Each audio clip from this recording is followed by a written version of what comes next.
Um, so the other day was the mark of the end of the 75-day fitness challenge. Did I accomplish my goal? Did I finish the challenge strong?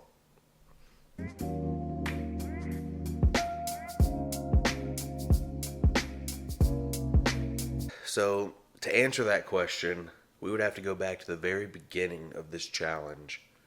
Just kidding. We're talking about the end of the challenge. We don't have to go back to the beginning. All right. So, I did not complete the 75-day fitness challenge, even though it was a modified, dumbed down, watered down version of 75 hard. I still could not do it. Somewhere along the way, at day 55, 56, I went 55, 56 days completely strong. I did allow myself some things questionable for my diet, but nothing crazy. After day 55, 56, when I went on vacation, and I always, well, I'll get to that, but I went on vacation and I ate like crap a lot. I drank alcohol. One of those things, it threw me off track, and it was so hard to try to get back on. I got back in the gym. I went like a day, but then I skipped a day, and then I didn't have my gallon of water, and then I missed my creatine. I missed 2 days in a row of workouts, and that's when I knew, like, I was like, well, I've really messed this challenge up. I've done everything that I intended to do. I have actually fallen off of. I had alcohol. I had junk food like pizza and fried chicken. Um, you know, I wasn't getting good sleep. It was not a good situation, and I let it throw me off. And now I know, I will say that through the process, even with going 55, 56 days super strong, I learned a lot about myself, a lot about my habits, a lot about my triggers. Vacation is a trigger for me because in my mind, vacation is eat all the bad food that you want to, whenever you want to, have whatever alcohol beverage you want whenever you want to, and be lazy and skip workouts whenever you want to and work out whenever you feel like it. Before I was, no junk food, no alcohol, and hitting the gym every single day, non negotiable for 45 minutes at least. Whether it was cardio or lifting, I was there. I got to get back to that. In the past couple of days, I have gotten back to it, but I've been putting off filming this video because in the videos looking back, in the workout scenes and the motivation and everything, I was so gung ho to do this and to finish this and to know that I didn't come through the full 75 days. I was just disappointed in myself.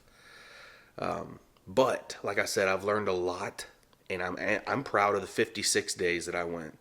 That's a big thing for me, not to have any cheat meals, no alcohol, drinking my gallon every single day, creating that consistency in the gym. Those things are huge. Those are victories. You know, I shaved off about 19 to 20 days of the challenge and didn't get back on. So, like I said, I'm probably going to do another 75-day challenge or something like that just to hold me accountable. I don't think I'm going to film it this time. I don't think I'm going to film as much of it this time. You'll probably still see some clips in the gym when I'm doing my daily life vlogs. But yeah, it was quite an experience. I didn't finish. I would like to do another filmed challenge again and see if I can, accomplish the goal, come through 100% this time. And I am disappointed in myself, but at the same time, I know now that I have these triggers that I need to learn how to manage better when they happen. Because I'm not going to stop taking vacations or staycations. And food, like junk food, can be allowed in moderation. Just like if it was a regular work week, I wouldn't have eaten pizza twice and fried chicken 3 times like I did on vacation. I would have just and had like a 6 pack of beer. I would have just maybe had 2 beer one night with a couple slices of za, and then turned around the next morning and hit the gym. But I always let that throw me off when I wake up feeling nasty and bloated and just disappointed and shameful that I ate the pizza and drank the beer the night before, instead of going on a walk or going to lift some weights or just doing something and getting back on track, I let that turn into 2 to 3 days of just, gosh, why did I do that? I really messed myself up. Well, it wouldn't have messed me up near as much if I had just stayed on track. And that's something that I think myself and others have to learn sometimes the hard way. But anyway, I just wanted to give y'all the full update of the end of the 75-day fitness challenge. I didn't make it, I'll admit it, but it did help me. It opened my eyes to a lot of things that now I can go and fix. So it's not all negative. And Cruz Ramirez told Lightning McQueen that you can use all negative things to push through to the positive. So that's what I'm going to do with this. Yeah, Cars 3, baby. I've seen it like 150 times with my son. So shout out Cruz Ramirez, best trainer in the world. Hey, listen, thank you so much for stopping by and watching this video. For those of you that were rooting for me, pulling for me, I'm sorry I disappointed you, but I'm going to keep going. So you know that, all those cheers and everything are not done in vain, dude. Thank you so much. As always, on Gavin Lamb TV, much love, Faith Moves Mountains. Peace. Morning, YouTube. So it's been like, it's like week number 2 of being back consistent with all of the workout stuff again. It's been a while that I took a little break after failing my 75-day fitness challenge. I did good. 56 days is nothing to be shy about, but I could have done better. I could have been more persistent. I could have been more disciplined. However, with all that being said, I learned a lot about myself. I learned a lot about my triggers. I learned a lot about being disciplined. 56 days took great discipline. I just didn't follow through, and I think next time I'll be able to. You got to take some of the stuff with a grain of salt and look at the positives. A lot of the positives outweigh the negatives. Did I fail the challenge ultimately? Absolutely. But I learned a lot about myself and my eating habits and what triggers and what helps me stay consistent. Yes, absolutely. There's no way you can do a challenge like that and not. So this morning, I woke up, I got on the treadmill, started going, and I opened the door, the back door, and I was like, man, it feels kind of good. It's not hot yet.